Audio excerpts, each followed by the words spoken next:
চলো, আজ আমি যাচ্ছি আমার প্রিয় বান্ধবীর বাড়ি, আর আমার সাথে সাথে তোমাদেরও নিয়ে যাব। এবার তোমাদের মনে প্রশ্ন জাগতেই পারে, হঠাৎ করে প্রিয় বান্ধবীর বাড়ি? বলছি সবটাই বলছি।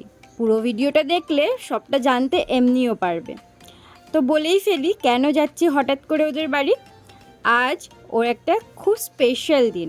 হয়তো সবার লাইফে এটা আসে বিয়ের পর, কারো আগে কারো পরে। তো আমার বান্ধবীর এই দিনটা চলে এলো। এই দিনটার অপেক্ষা আমরা সবাই করছি। শুধু এই দিনটা না, এটার পরে যে আরেকটা স্পেশাল দিন আছে সেটারও ওয়েট করছি আমরা।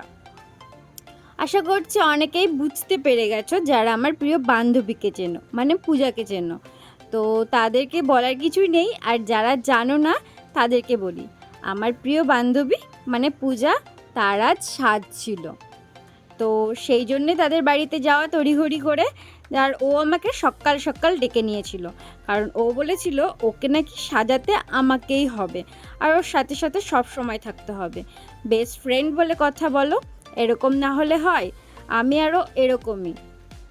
তো ওর স্পেশাল দিনে আমাকে লাগে, আর আমার স্পেশাল দিনে ওকে লাগে, তাই তাড়াতাড়ি করে চলে যাওয়া। হাজব্যান্ডকে দেখলে অনেকেই যেতে, কিন্তু সে তখন যায়নি, আমাকে ওখানে ছেড়ে দিয়ে চলে এসেছে। তো এসেই তো দেখতে পেলে সব কিছু সাজানো হলো, তারপরে ওকে আলতা পরিয়ে দিলাম।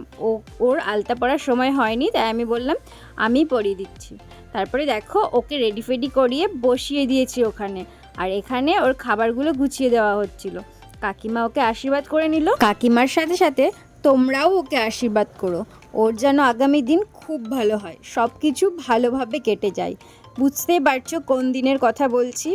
এখানে সবার আশীর্বাদ করা হয়ে গেছিলো, কিন্তু সেই সময়টাই না আমি ছিলাম না, কারণ সব কিছু করার মধ্যে আমি রেডি হতে পারিনি। আমি একা নয়, বুনুও। তাই আমি আর বুনু সেই সময় গিয়েছিলাম রেডি হতে। তারপরে দেখো ওকে কত কিছু দেওয়া হয়েছিল। ও সেই সব জিনিসগুলো খেতে পারেনি বলে ওর বোনকে দেওয়া হয়েছিল খেতে। জানি না এবারে মেয়েরা খায় কি না, তবে এখানে বুনুই খেয়েছিল।